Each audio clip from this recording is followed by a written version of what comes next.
Ya, masalah-masalah yang sulit ya, jujur aja sih yang sulit banget sih sebenarnya tidak ada ya. Tetapi ada juga beberapa kali ya saya pokoknya harus operasi orang, tetapi saya tahu nih orang dia mungkin BPJS-nya juga tidak bisa menanggung ya. Nah, untuk itu ya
selamat pagi atau siang kepada para pemirsa Headset Entertainment. Ya, terima kasih atas kesempatan yang diberikan kepada saya untuk bisa berbagi kepada teman-teman semua. Ya, saya Dr. Royman Simanjuntak, spesialis bedah torak kardiovaskuler atau disingkat BTKV. Ya, saya lahir di Medan 12 Januari 1968. Saya sekarang punya istri satu, ya, Glory Duma Indrawati Haritonang, SH, ya, dan 4 putra putri. Ya, yang pertama itu saat ini sudah menikah dengan Enrico Sibarani, SH, dan juga anak saya juga Ivana, SH juga dari Fakultas Hukum UI. Dia sekarang sedang hamil tua. Semoga di awal-awal September ini bisa melahirkan dengan lancar. Nomor 2 adalah Dorothy, Dr. Dorothy Simanjuntak dari Fakultas Kedokteran UI.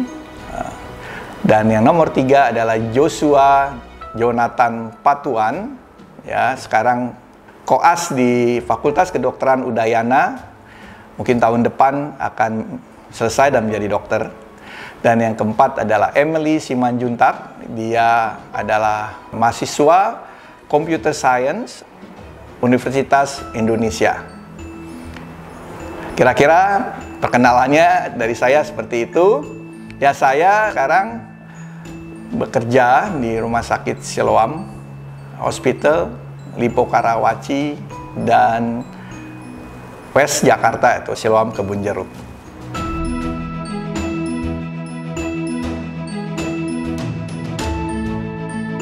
Begini, saya sedikit menceritakan perjalanan hidup saya, sedikit saja. Ini belum pernah saya jelaskan, tetapi mungkin saya pertama kali harus menjelaskan kepada banyak pemirsa sekalian bahwa saya dilahirkan di Medan sewaktu ayah saya belum jadi dokter atau lulus jadi dokter. Dia masih koas waktu itu di Fakultas Kedokteran Universitas Sumatera Utara. Beliau sekolah itu lama, hampir 10 tahun lebih, karena zaman itu adalah zaman pergerakan. Dia seorang aktivis, dan sewaktu saya lahir, waktu itu dia masih praktek jaga gitu ya di universitas, dan saya katanya lahir itu tidak nafas, biru. Udah dipikir sudah lewat, karena waktu itu sulit sekali saya lahirnya, dan akhirnya dokter memutuskan saya harus operasi. Dan waktu itu saya katanya sudah biru, udah nggak nangis. Terus ya begitulah, semua berdoa, semua nangis, tapi akhirnya saya nangis. Ya, akhirnya saya kembali. Dan makanya nama saya sebenarnya aslinya Ro Iman Christian Pahala Simanjuntak. Ro Iman itu artinya bahasa Bataknya Ro itu datang, Iman itu iman Christian. Dalam arti gini, mereka percaya bahwa kelahiran saya itu adalah anugerah pemberian Tuhan sehingga saya bisa lahir di dunia.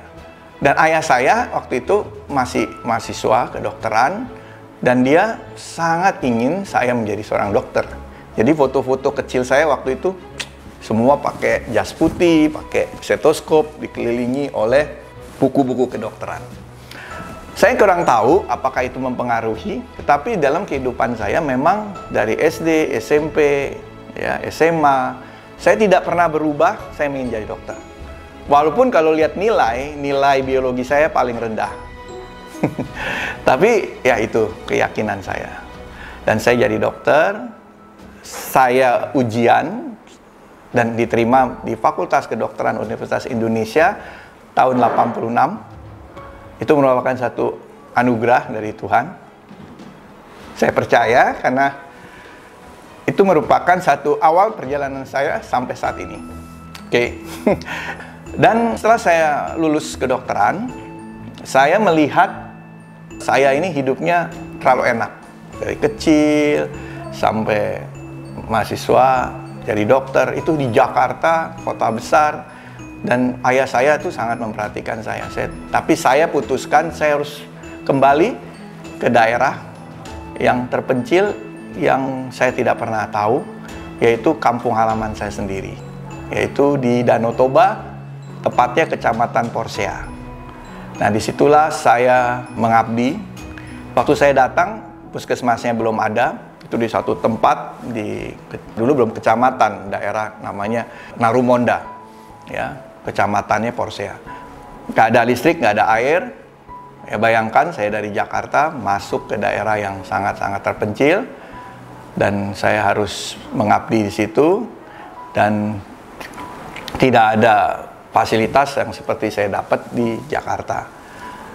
Nah, itulah kira-kira awal saya bertekad untuk tetap menjadi dokter, melayani di orang-orang yang tidak diperhatikan. Dan saya kembali ke Jakarta di tahun-tahun 95-96 mungkin, ya itu kira-kira itu. Dan saya masuk ke Fakultas Kedokteran Universitas Indonesia kembali, ya, balik kepada alma mater saya. Dan saya memilih sebagai dokter bedah umum. Karena saya sebenarnya ingin menjadi dokter bedah jantung, tetapi tidak ada pendidikan bedah jantung di Indonesia pada saat itu. Harus melalui bedah umum dan harus menyelesaikan bedah umum, dan waktu itu saya sebagai pegawai negeri. Karena memang tujuan saya dari awal saya ingin mengabdi kepada rakyat banyak. Tetapi pegawai negeri itu ternyata tidak berlangsung lama, hanya beberapa bulan, karena saya dipanggil oleh Direktur Rumah Sakit Jantung Harapan Kita, waktu itu namanya Dr. Surarso, untuk mengikuti program beasiswa ke Jerman. Yang waktu itu programnya sangat-sangat singkat. Ya, saya hanya dikasih waktu 6 bulan, 7 bulan untuk mempersiapkannya. Sementara waktu itu saya sama sekali tidak ada rencana, karena waktu itu UI ingin mengirim saya ke Australia. Karena saya ingin mengabdi ke alma mater saya sebagai dosen UI. Tapi Tuhan berkehendak lain. Saya dipanggil ikut program itu, tes, wawancara, psikotes, dan lain-lain. Dan saya disuruh belajar bahasa Jerman yang saya tidak pernah belajar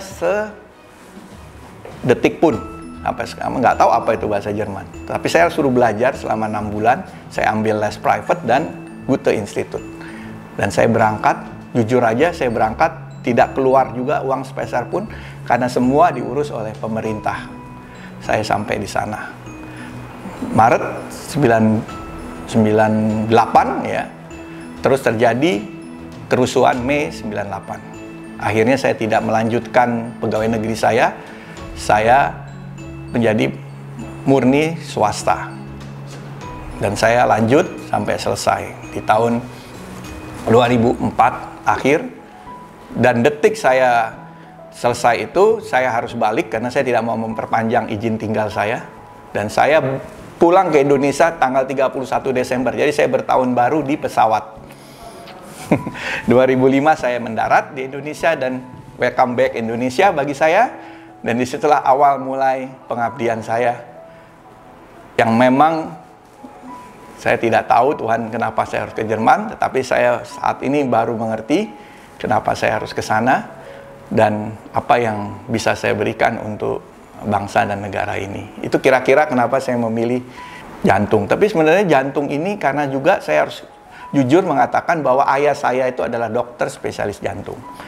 Dan dia sebenarnya menginginkan saya ini menjadi meneruskan dia, tetapi saya sendiri juga tidak tahu karena saya awalnya ingin jadi dokter jantung, tapi di saat-saat terakhir dia mengatakan saya sebaiknya jadi dokter bedah jantung. Dan ternyata inilah maksud Tuhan. Kalau saya bedah jantung, saya dikirim ke Jerman karena saya sebenarnya tidak ada kenal siapa-siapa di Jerman. Saya tidak ada rencana pun ke Jerman. It's the way of life dari saya yang Tuhan sudah tentukan dari awal. Sejak saya lahir hingga saat ini.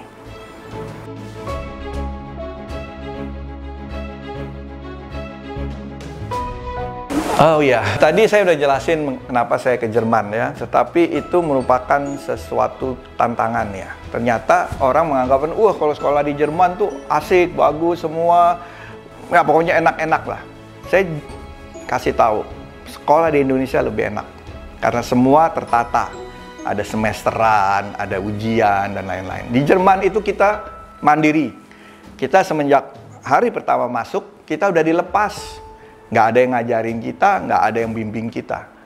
Jadi kalau mau hancur, ya hancur aja di situ. Mau balik, balik aja. Dan buktinya ada. Teman saya yang waktu berangkat, satu orang balik, nggak tahan.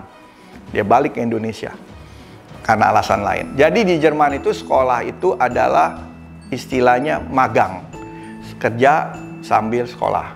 Dan tidak ada kewajiban orang harus buat skripsi, buat paper, buat penelitian, tidak ada. Kalau mau, bagus.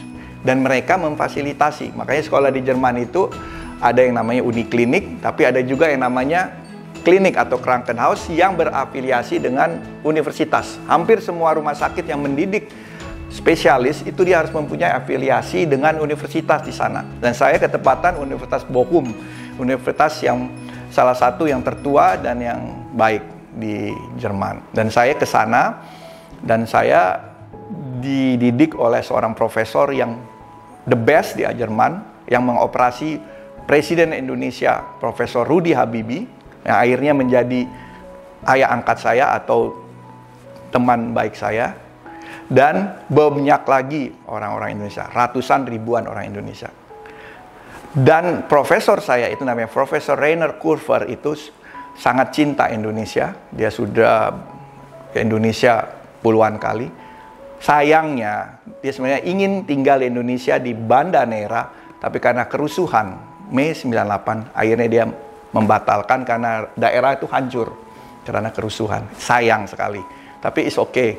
Nah, saya 6 tahun pendidikan di dokter bedah jantung di Jerman itu 6 tahun dan saya menyelesaikan juga 6 tahun bukan karena kehebatan saya, selain karena kasih karunia Tuhan, tetapi karena juga adalah pertolongan dari Bapak Presiden Habibie yang personal garansi dia dengan suatu surat yang menyatakan Dr. Royman akan kembali ke Indonesia untuk mengabdi bagi bangsa dan negara.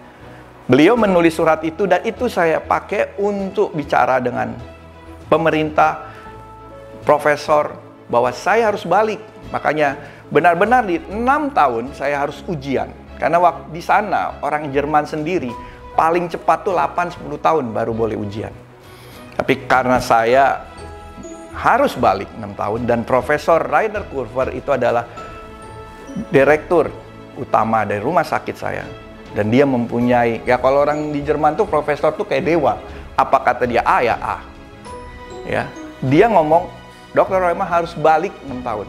Coba kalian semua bantu dia harus balik 6 tahun.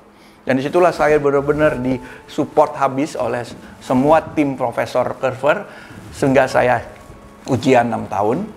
Dan saya balik, tadi saya udah cerita ya, saya dapat ijazah. Ujian itu begini, 3 profesor gitu, tak, 15 menit langsung diumumkan. Dr. Neumann, kamu lulus.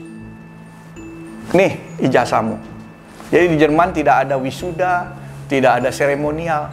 Dikasih ijazah, dan ijazah itu saya bawa, saya ambil saat itu juga setelah ujian, dan saya datang ke pemerintah daerah tersebut bahwa saya mengatakan saya sudah selesai, saya mau pulang. Dan saya harus urus semua surat-surat, termasuk di sana kalau sekolah tuh dapat gaji full sebagai dokter Jerman, ya, tidak dibedakan. Dan saya dapat tunjangan fasilitas pensiun juga. Dan saat itu pensiun tuh saya boleh bawa pulang 75%, nggak bisa 100%. Dan itu semua saya urus cepat. 31 Desember tadi saya katakan saya pulang. Dan memang prosesnya itu sangat cepat, sangat baik, tidak ada banyak macam-macam, hanya by email dan by WA, atau dulu nggak ada WA ya, email, by phone gitu. Semua beres, surat saya selesai, saya pulang. Ya, dan saya ke Indonesia. Disinilah awal ya perjuangan. Saya harus menghadap, ya biasalah ya, harus menghadap ke profesor, ke kolegium, ke dikti, ke KKI dan segala macam.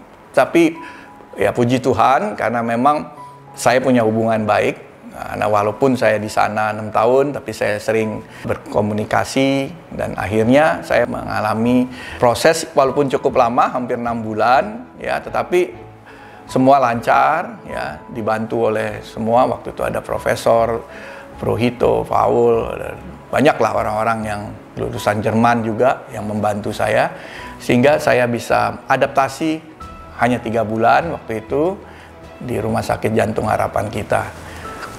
Ya, saya hanya pesan kepada para dokter yang sekolah di luar negeri, memang saat ini jauh lebih mudah karena pemerintah memfasilitasi, khususnya Bapak Presiden Jokowi, bahwa semua orang-orang, yaitu diaspora namanya, semua orang-orang yang sekolah di luar negeri, lulusan luar negeri, khususnya dokter spesialis atau dokter umum, silakan balik ke Indonesia asal membawa syarat-syaratnya dengan benar, dan akan difasilitasi. Dan mereka boleh melakukan persamaan adaptasi dan ditempatkan di daerah-daerah.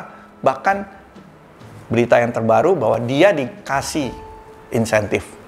Itu luar biasa. Dulu saya nggak ada. Saya harus keluar uang sendiri, bayar makan dan kehidupan saya sendiri. Tapi it's okay. Karena selama saya di Jerman, saya digaji, ya itulah tabungan saya. Akhirnya saya pakai tabungan itu. Jadi sekali lagi kepada teman-teman semua, ya, jangan ragu kalau ada kesempatan sekolah ke luar negeri, ya silakan, karena kesempatan itu terbuka saat ini di mana saja. Dan intinya saya hanya mengatakan bahwa kalau Anda pergi, Anda harus tahu bahwa Anda pergi untuk balik ke Indonesia. Karena kemungkinan itu sangat besar, karena Indonesia membutuhkan Anda. Masih banyak kesempatan. Indonesia 15.000 pulau, sekarang udah 35 provinsi kalau nggak salah ya, ya mungkin ya. Nah, masih banyak daerah-daerah itu yang masih kosong spesialisnya, ya. Dan Fakultas Kedokteran Indonesia itu yang mendidik spesialis itu sangat sedikit dan juga sangat kurang bisa mencukupi. Jadi sangat terbantu kalau ada orang-orang dari luar yang mau balik ke Indonesia. Dan saya pikir itu sulit loh. Bayangan dulu saya dapat gaji, dapat fasilitas, dapat segala macam-macam, suruh balik ke Indonesia yang gak jelas. Ini saya mau kerja di mana gitu ya. Tapi jangan khawatir.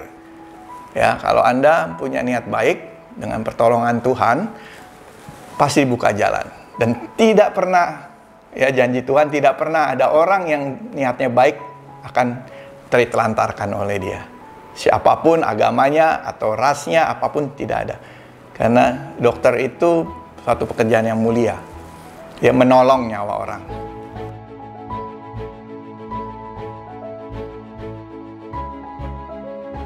Ya, masalah-masalah yang sulit, ya jujur aja sih, yang sulit banget sih sebenarnya tidak ada ya. Tetapi ada juga beberapa kali ya saya pokoknya harus operasi orang, tetapi saya tahu nih orang dia mungkin BPJS-nya juga tidak bisa menanggung ya. Nah untuk itu ya kita minta bantuan dari banyak orang gitu ya supaya dia bisa menolong. Terus kadang-kadang juga ada operasi yang saya tahu kita nggak mungkin bisa operasi. Saya pernah satu kali, itu cukup fenomenal atau cukup bagi saya itu luar biasa. Jadi ada seorang wanita umur 30-an, tiba-tiba dia dari kantor angkat telepon jatuh, blek, kayak lemes tangannya. Dan dia datang ke kami dan di UGD waktu itu periksa semua CT scan, ternyata ada robekan pembuluh darah jantung yang luar biasa luas begitu yang sampai mengganggu aliran ke otak, makanya dia seperti stroke gitu. Ya memang dia ada stroke ringan juga. Dan itu suatu operasi yang bagi kita itu waktu itu saya belum lama ya pulang. Ya, saya juga belum tahu nih rumah sakit bisa nggak gitu ya. Kalau di Jerman kita biasa, timnya udah canggih. Waktu itu saya, dilema gitu, nggak bisa tidur. Dan ini pasien sudah di ICU. Dan pasiennya, waktu saya tanya juga nggak mau dioperasi sebenarnya. Kita juga sebenarnya juga nggak mau operasi gitu. Tapi ya saya nggak tahu ya, saya berdoa juga pada Tuhan waktu itu. Saya bilang, aduh ini tantangan juga nih ya. Saya baru datang, saya nggak tahu apa yang harus saya perbuat ya. Saya juga nggak punya kemampuan yang luar biasa sebagai dokter bedah jantung, yang namanya juga baru lulus.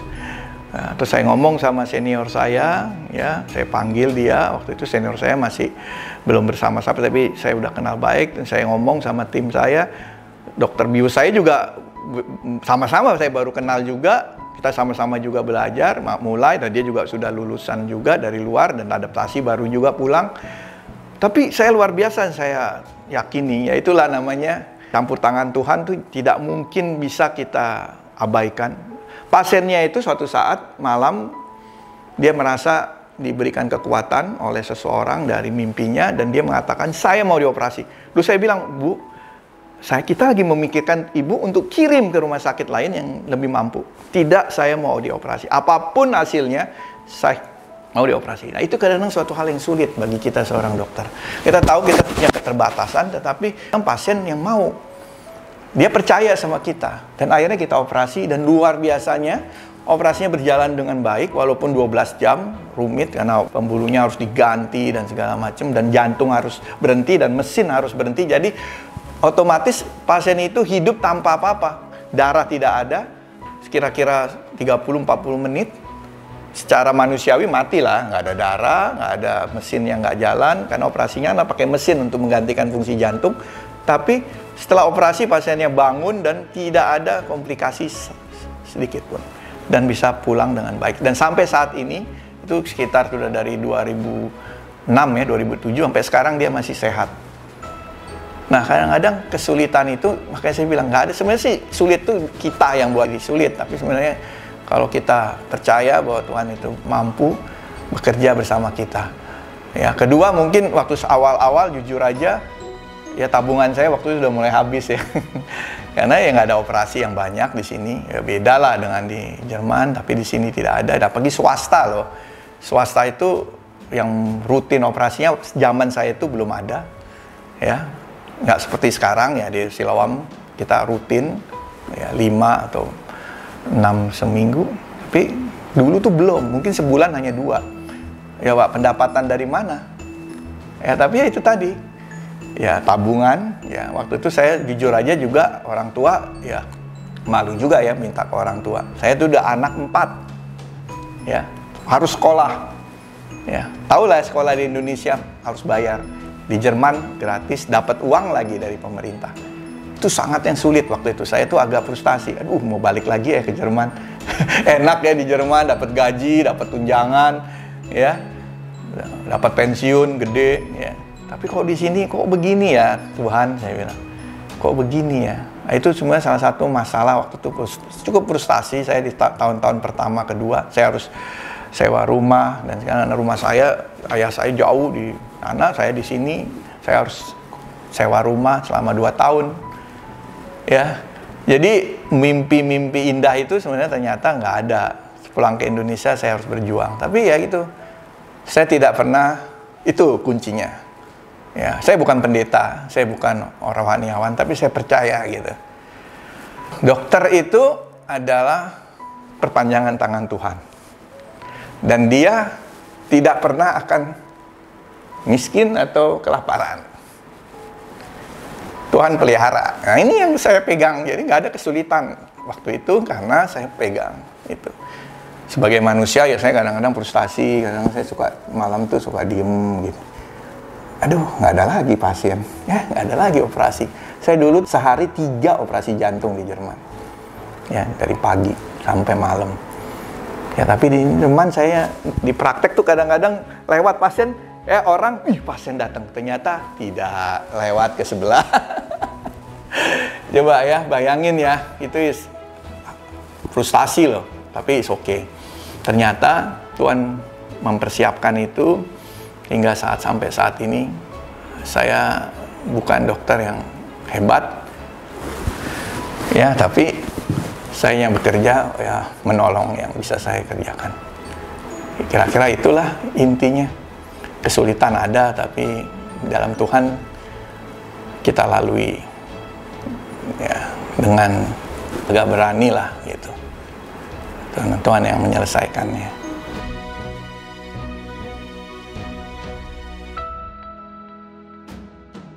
Sebenarnya pelayanan itu bukan sesuatu yang spesial bagi saya. Ya, semenjak saya masuk fakultas kedokteran, disitulah saya mengenal pelayanan. Memang sebelumnya saya nggak ngerti itu apa itu namanya pelayanan. Ya, saya tahu saya lahir dari Kristen, ayah saya, ibu saya, keluarga saya semua Kristen. Tapi dari SD sampai SMA, jujur aja teman-teman baik saya sampai saat ini adalah semua non-Kristen. Teman baik dan sebagai saudara juga. Ada sekarang salah satunya profesor di Banda Aceh, dan banyak lagi. Dan saya terima kasih pada mereka semua karena ya, mereka juga salah satu yang nopang saya selama saya SD, SMP, SMA. Tetapi setelah fakultas kedokteran di situ saya mengenal pelayanan dan saya percaya bahwa proses hidup itu tidak satu kebetulan dan saya punya teman-teman yang non-Kristen yang sangat-sangat baik bagi saya, luar biasa baiknya, dan juga teman-teman yang satu pelayanan yang juga baik, yang luar biasa baiknya. Dan itu menjadikan saya salah satu kekuatan saya sampai saat ini bahwa pelayanan itu bukan sesuatu yang harus kita lakukan khusus, tidak. Ya semua itu pelayanan. Tetapi pelayanan bersama teman-teman seiman, ya itu bagus kita lakukan karena di situ kita bisa saling menguatkan. Yang satu iman udah pastinya, ya. Dan saya pesankan kepada siapapun, ya, jangan merasa bahwa pelayanan itu menjadi beban gitu. Oh, kalau pelayanan di gereja itu beban, nanti waktumu nggak bisa full. Tidak, apapun yang kalian kerjakan, sekecil apapun pelayanan kalian di gereja, ya kalau saya orang Kristen ya bilang gereja ya, itu sama di mata Tuhan. Mau jadi pendeta, penatua, mau jadi majelis, mau jadi pengurus komisi, sama. Karena kita adalah satu tubuh, ya. Saya sekarang jadi ketua salah satu vokal group, ya kita melayani di kebaktian. Ya, bukan karena saya bisa nyanyi bagus, tidak. Dan kami semua anggota-anggota di vokal group itu adalah suami istri yang profesinya ada yang guru, ada yang direktur bank, ada yang dokter. Ya bahkan dokternya itu bukan dokter-dokteran, kepala bagian dan kepala bagian di rumah sakit umum. Yang sibuknya setengah mati. Kami tetap komit tiap hari Rabu kami latihan, kumpul. Dan biasanya memang jam 9 malam gitu. Jam 10 malam baru selesai. Tapi karena kita nggak punya waktu, tapi kita berikan waktu itu dan kita melayani. Tidak yang terbaik menyanyi, tapi kita berikan hati kita. Kita berikan waktu kita yang baik, terbaik. Jadi saya pikir itu kenapa saya melakukan itu. Karena saya tahu bahwa hidup tanpa dekat sama Tuhan itu tidak ada artinya. Ya, kita harus tetap andalkan Tuhan, mengutamakan Tuhan di dalam hidup kita. Saya paling takut kalau saya hidup jadi hedonisme ya. Hidup mengandalkan uang. Itu walaupun saya tahu saya butuh uang, ya, anak-anak waktu itu gimana sekolah harus bayar, tapi saya tidak mau itu menjadi nomor satu. Ya, saya tetap mengandalkan Tuhan. Makanya saya tidak pernah lepas dari pelayanan. Baik itu di Jerman, ya, saya membuka ladang pelayanan. Ada satu jemaat gereja yang kita bangun sendiri. Jadi itu, intinya itu ya. Bukan harus jadi, wow, saya pelayan Tuhan yang hebat, enggak. Kita semua sama kok di mata Tuhan.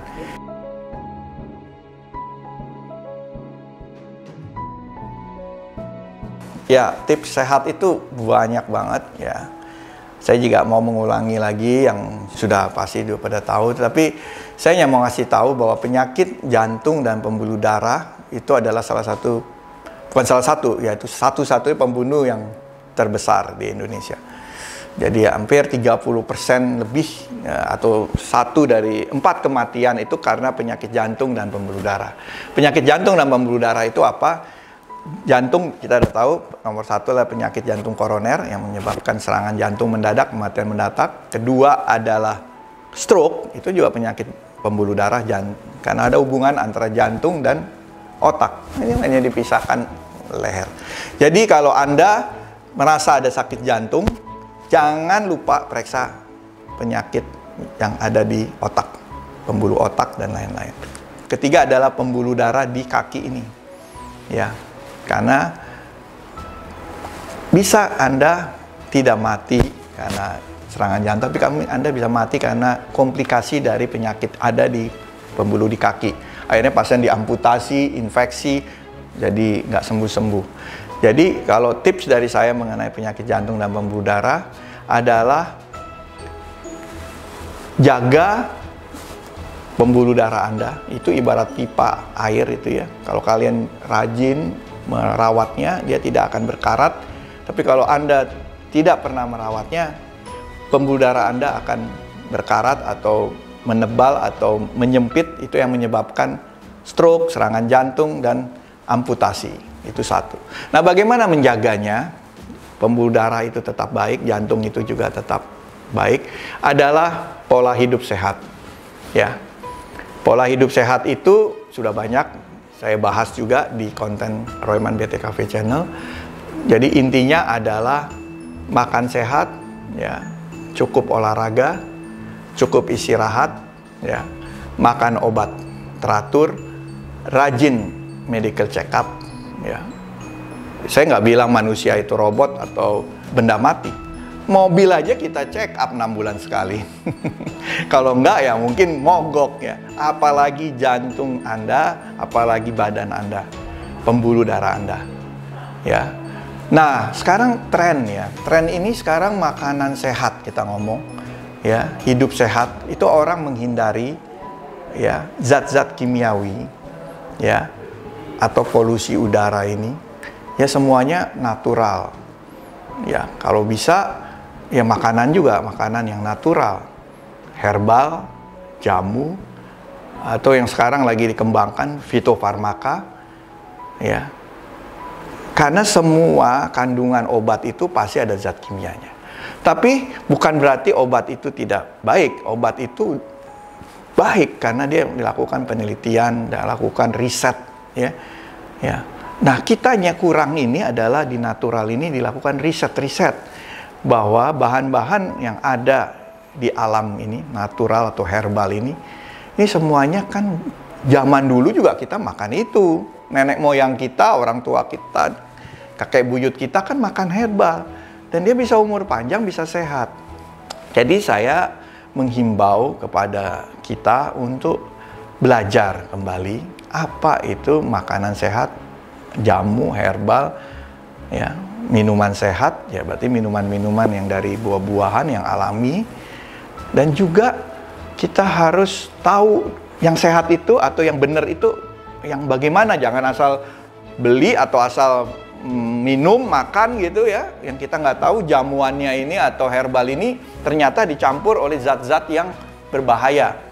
Seperti obat pelangsing, banyak pasien saya makan obat pelangsing, akhirnya cuci darah karena ginjalnya keracunan, contohnya begitu. Contoh, ya saya bukan bilang bahwa obat herbal, obat pelangsing itu pasti jelek, tidak. Tapi kalau dimakan tidak hati-hati bisa. Kedua, obat-obatan yang anti nyeri, ya, anti sakit, itu jamu-jamuan juga hati-hati karena kan dicampur dengan obat-obatan kimiawi yang seperti kortikosteroid, obat paracetamol, dan obat-obat anti sakit yang sebenarnya tidak boleh dimakan terlalu banyak atau sembarangan yang akan bisa merusak ke hati, liver, atau ke ginjal. Itu contoh. Jadi kembali kita harus lebih mempelajari dulu, membaca dulu. Dan itulah salah satu tujuan saya juga bicara di mana-mana dan di konten-konten lain yang untuk mengedukasi. Karena edukasi itu penting bagi masyarakat supaya dia tetap sehat.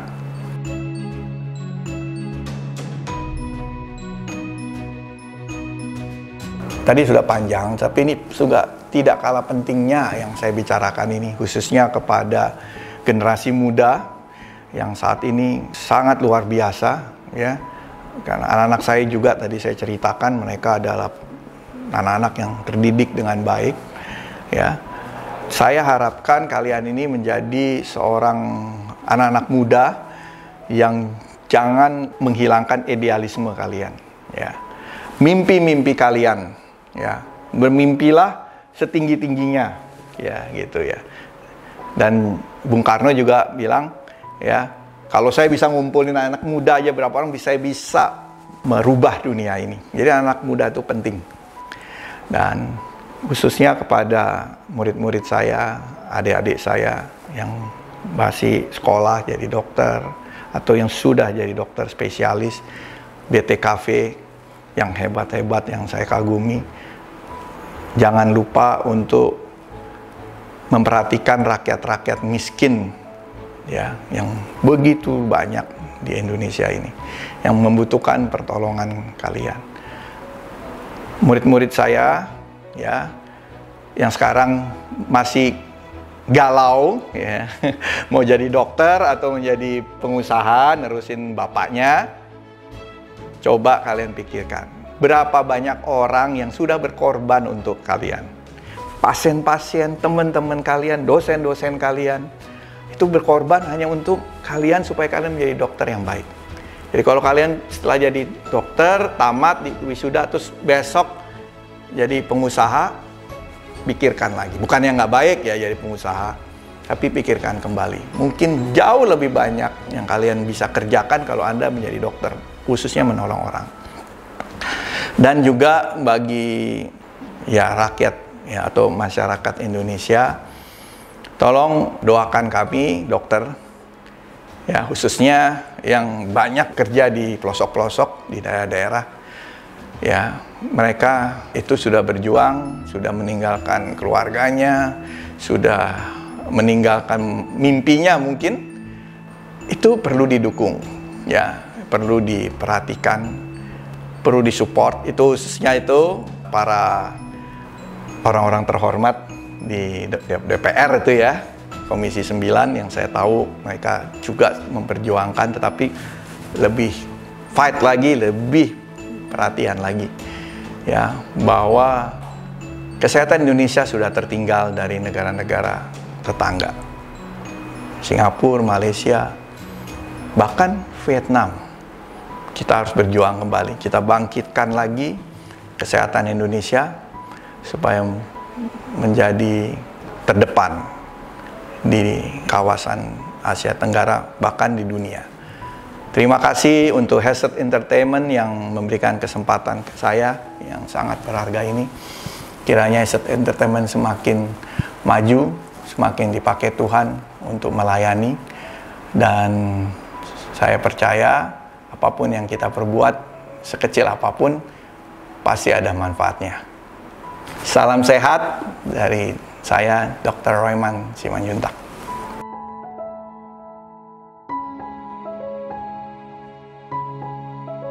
Di sini. Oh, iya. Oke. Halo Pak Agus. Iya. Gimana Pak Agus? Baik, dok. Sudah baik. Oke. Minggu, 2 minggu, dok. Cuman ada sudah keluhannya kaki kanannya agak nggak nyaman. Oke, ini operasi jantungnya sudah 2 minggu. Iya. Oke ya. Apa yang dirasakan Pak? Cuma sekarang tinggal kaki kanan ini kurang nyaman. Kaki kanan kurang Tebel nyaman. gitu. Oke, tebal ya. Oke. Nah, waktu operasinya Bapak ngerasain sesuatu nggak? Sakit atau enggak ya? Oke, nyaman ya, betul-betul. Umur berapa ya sekarang? Sekarang saya 69. 69 tahun ya. Oke ya, kita harapkan memang ini kan pemulihan ya Pak ya. Pemulihan tuh biasanya dalam waktu 2 sampai 3 minggu ini. Ini kan sudah jalan 1 bulan. Belum ya? Belum ada. Nah, 2 minggu udah. Jalan tiap pagi berapa lama? Ya, dari kamar ke kamar makan, ke depan, lihat jalan. Iya. Tapi naik tangga juga sudah nyaman. Ya, jadi kalau kita tuh kalau habis operasi ada yang namanya fase 1. Fase 1 itu rehabilitasi di rumah sakit selama dirawat ya. Tapi ada juga fase 2 dari pulang sampai kira-kira 1 bulan lah begitu ya, 1-2 bulan. Nah, kalau Bapak ini tidak masuk fase 2, jadi Bapak tuh harus usahakan jalan ya minimal 3 sampai 5 kali seminggu, setengah jam ya. Ya memang kalau nggak ada tempat di luar untuk jalan ya susah, hati-hati kan nanti jatuh atau ditabrak. Di rumah pun bisa, atau cari taman-taman yang luas, yang ada treknya ya, supaya Bapak bisa jalan. Iya. Nah, nanti lama-lama bisa 2 kilo, lama-lama bisa sampai lebih. Tapi bertahap ya. Ya biasanya setelah 3-4 minggu itu sudah normal, sudah kayak sebelum operasi, bahkan lebih baik ya dari sebelum operasi. Kira-kira begitu Pak. Nah, luka ini semua akan sembuh total ya, itu kurang lebih 2-3 minggu. Nah, coba kita lihat ya, kita lihat buka dulu. Ayo Pak. Ininya lukanya semua dibuka aja ya.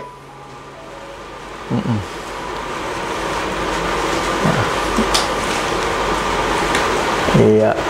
Jadi operasi bypass itu kita ambil pembuluh darah dari kaki, ya, nanti ditanamkan di pembuluh yang tersumbat. Sudah nonton YouTube saya Pak? Udah ya. Nah, cukup membantu atau bagaimana menurut Bapak? Ya, membantu sekali. Membantu ya. Untuk orang-orang awam gitu ya, seperti Bapak, terlalu tinggi nggak ya bahasanya? Bahasa kedokterannya terlalu tinggi atau Bapak paham? Oh, maksud paham ya? Yang di dada juga dibuka? Iya, semua. Jadi memang maksud saya membuat konten YouTube itu awalnya karena COVID kan? Iya. Karena COVID kan nggak boleh banyak ngomong. Saya ketemu pasien nggak boleh lama-lama. Iya. Sementara kalau untuk menjelaskan kondisi pasien, menjelaskan tindakannya, terus edukasi, itu kan perlu waktu. Nah, kalau saya buat YouTube, Bapak bisa bolak-balik, ulang, bolak-balik, ulang, betul nggak? Iya. Ya, itu tujuan saya buat YouTube waktu itu. Dalam konteks itu, bukan untuk namanya dikenal. Untuk memudahkan kita. Betul. Karena banyak informasi, tapi belum tentu informasi itu yang terbaik dan akurat, ya nggak? Salah informasi juga jadi pasiennya salah pengertian, takut. Nah, kalau sudah ngerti kan Bapak, awalnya takut nggak Pak? Hanya sih takut pasti dong. Siapa yang nggak takut ya operasi ya? Jadi waktu Bapak ke saya itu sebelumnya kemana Bapak? Saya ke dokter Vito, terus ke dokter Hendiono. Oke, Vito Hendiono ya. Ya. Baru dikirim ke saya. Iya. Sebetulnya sudah 2 tahun yang lalu dok. Oh, udah 2 tahun? Iya, waktu tahun 2020 itu. Iya. Hasil dari kateter saya kan lebih jelek lagi. Saya masih mikir. Iya. antara iya dan enggak, iya dan enggak. Ya. Akhirnya Bapak putuskan operasi. Ya, karena 3 bulan sebelumnya kan kateter lagi itu. Ya, bagus. Lebih jelek lagi hasilnya. Oke. Ya, bagus semua hasilnya. Tidak usah. Ini udah 2 minggu kan? Ya. Boleh mandi, bebas. Boleh. Ya, terima kasih. Boleh bebas. Nggak usah dikasih apa-apa lagi ya. Obatnya yang habis apa? Semua atau masih ada? Ada. Kan obat jantung hanya clopidogrel, bisoprolol, Iya. atau vastatin. Iya. Trisedon, MR. Nggak usah, Trisedon udah nggak usah. Oh, nggak usah dong. Iya. Terus? Hanya itu. Ya udah, mau saya kasih lagi ya. Iya dok. Oke, tolong itu YouTube channel saya ditonton terus karena ada selalu informasi yang terbaru, update ya. Iya. Dan itu sangat bermanfaat, terutama untuk Bapak ya. Karena jangan lupa, kalau penyakit jantung itu ada faktor turunan genetik. Anak Bapak ada berapa? 3. Umurnya udah di atas 30. Sudah. Nah, mohon diperiksa ya. Iya. Nah, tidak selalu, tapi bisa terjadi faktor turunan ya. Dari sekarang suruh nonton YouTube saya yang mengenai pencegahan itu ya, banyak mengenai pencegahan karena penting sekali pencegahan untuk penyakit koroner ini karena penyakit koroner ini kan degeneratif yang mulai dari usia muda sampai tua. Pelan-pelan akhirnya muncul yang perkapuran itu pembuluh jantung ya. Nah, itu akhirnya Bapak harus di bypass. Nah, itu bukan proses yang 1-2 tahun, itu proses 20 tahun. 20 tahun. Itu makanya saya bilang anak-anak Bapak yang 3 tadi itu tolong Harus. diedukasi. Udah disuruh nonton semua YouTube saya. Sudah. Oke.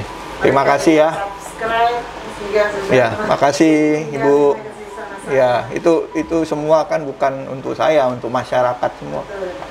Oke. Thank you, Bu.